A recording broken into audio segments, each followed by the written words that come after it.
to the touch, and even the thought. It's the awareness. Your awareness increases. All of a sudden, the awareness has combined 3 layers of I just existence. felt drawn to you, and I watched that video from, I think, the Facebook a few weeks ago, and I remember writing like, oh my God, I have to do this one.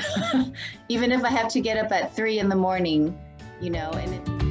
With that, there are some pressure points which I would like you all to do for yourself, because definitely these are the channels, and you would probably experience it as you do it.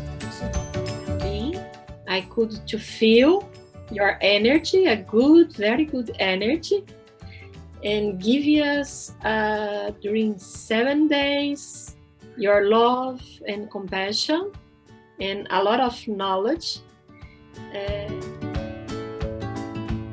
There were so many things that I felt were just meant for me, about the everything about reaching your bliss, letting go. And I've studied a lot. Spirituality I've been studying for the past so many years, but nobody gives it to you in a straightforward, practical way. So I really like that. Thank you so much for that. And I would love to hear from you all, how you're doing, what you've taken back, because ultimately the objective, is to heal.